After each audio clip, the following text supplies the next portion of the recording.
Today we will look at an example from the animal world. Once upon a time, in India, it so happened that a leopard got hungry. As it most often is with predators, she looked around for an easy meal. And what did she see? A straying dog. Maybe the leopard underestimated the dog.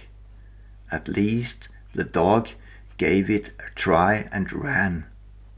Apparently he knew the hiding places and thought the toilet building would be a safe place. With the leopard at his heels, he jumped through a window. To his dismay, the hungry cat also found her way in, and he knew for sure, I'm stuck. I'm a dead dog. And so did the cat. Seeing that the dog had no way to escape, she already felt sure that her cubs would get their share for the day. She was just about to finish off the dog when she heard an unmistakable sound. The sound of a closing window. The sound of a trap slamming. Look at the picture. Here we are. Can you see it? The dog by the door. And here the big cat on the floor. They are caught in the same room, yet they behave like they came from different planets. Now with your telepathic mind, ask the dog, how do you do? Do not bother with questions like, well, this happened sometime in the past. The leopard is long gone. Just tune in to this event captured in the frame. This is now. Dog, how do you do? What do you say? The dog knows there is no way to escape the cat. He knows there is no way he can win this fight. He knows the cat can make her move without warning and kill him instantaneously. So what does he do? He sits close to the door. Clever, yes? The door is the exit to the outside world and hence the only possible way to survive. Should magically the door open, the dog would run for his life. But it is not open. So what does he do in the meanwhile? He devotes all attention to the leopard, absolutely. So much so that all of his being is fully mobilized for running. This is very clever. For the first seconds. Well, maybe even for the first minute. But now, after hours have passed, how does he do? You know, within seconds of the mobilization, lactic acids start building up in the body. The emergency state is supposed to enable an explosion in order to get out of the conflict. If the conflict is not solved within minutes, the body exhausts all available resources and will gradually become burdened by toxic waste building up in the tissue. What would really happen if the door now suddenly opened? The dog would be so acidic and stiff from fear that he would be unable to lift an ear. A gentle breeze from outside would probably blow him over.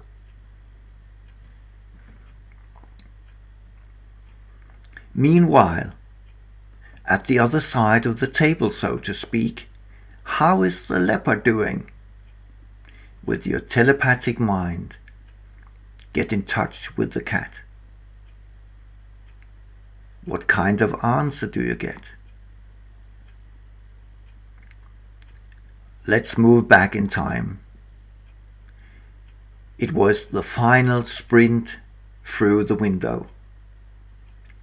The jaws were ready to grasp the dog, and then something happened. The cat heard the sound of the window shutting and instantaneously knew, I'm trapped. There is no way to escape. To the cat, there is no way either to know when this state will change, or even if at all. The slammed window is a death sentence. It was a game changer.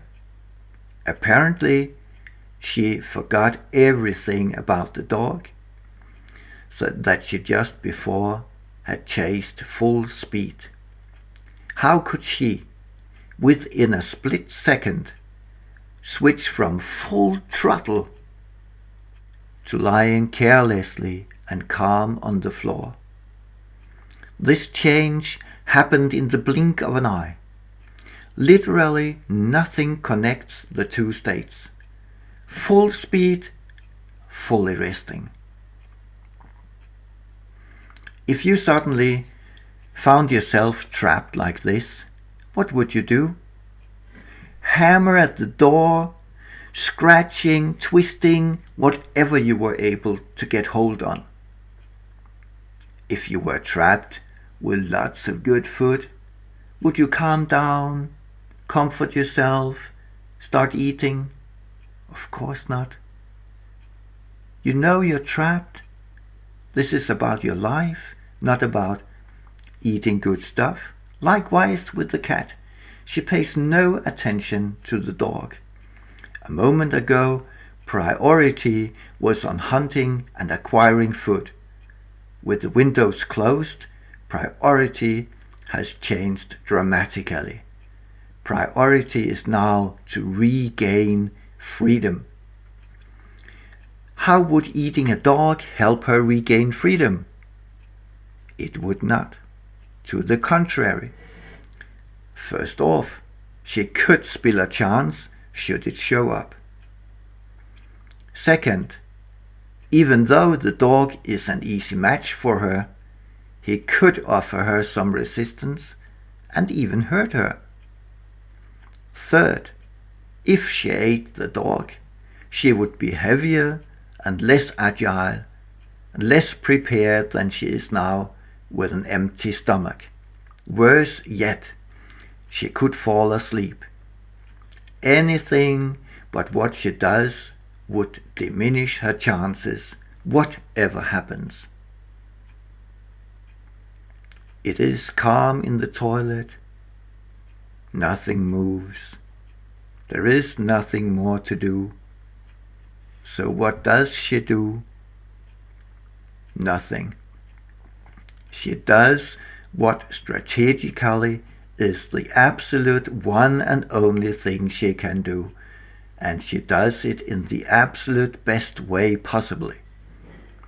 Instantaneously, as she understands she is trapped, she just falls to the ground, resting, yet waiting for when and if an opportunity should come, if a window should open, so to speak. As things are now, she is actually in a situation very similar to that of the dog, trapped with no end in sight, but acting very differently. Now, how did this story end? After hours, rescue crew came with cages, nets, trucks and guns. They detached the roof of the toilet in order to catch the cat, but they had no chance to hold her back. The moment she felt the fresh air, like a racing car, She went from 0 to 100 in 1 second, and off she was.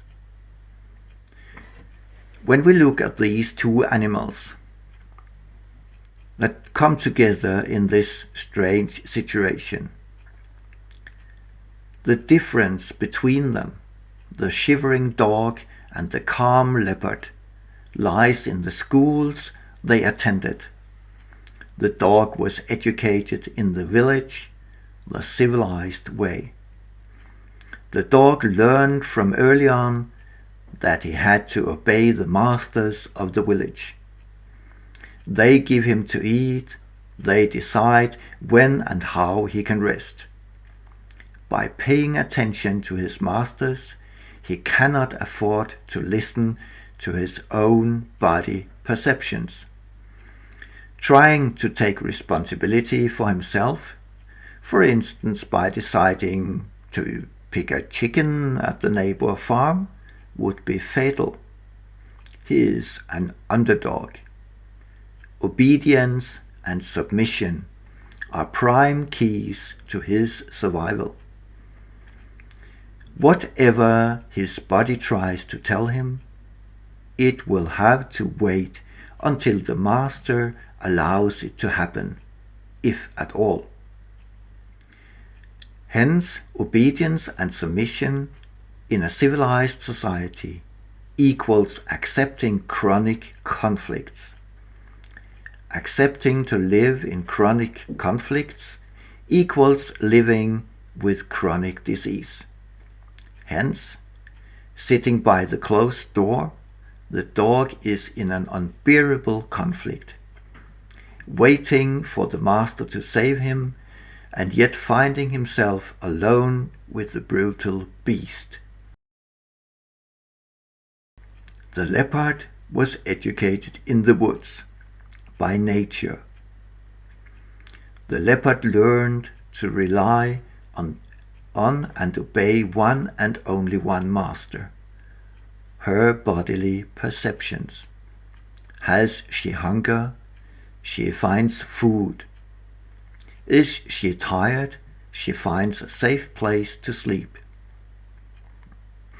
She takes care of herself at any time, in any situation. There is no one but herself. She is self-responsible. Her behavior is adjusted by the harsh lessons. Thrive to survive. She has learned that each moment spent in conflict reduces her survival ability and the joy of her life. Even 1 second spent in conflict is waste. Hence, she has learned to fully control her state of mind. She adapts simultaneously and stays safe and healthy. So how do you determine if you have any unsolvable conflicts? Typical signs of unsolvable conflicts are: we mourn, cry, complain. We feel alone, betrayed, victimized. We feel trapped with no way to escape. We resign. These feelings alone are traps. The leopard tells us that priority is to get out. Life is outside the trap. The trap is death. Staying in the trap is deadly. It brings you in the position of the shivering dog. The cat says, if you cannot change it, ignore it. Ignorance is indeed bliss. Do not cry over spilled milk. And not the least, do not take it personal. Being trapped is connected to a feeling. If you can catch of this feeling, you can transform it. It will set you free. It will free your energy to fully utilize any upcoming window of opportunity.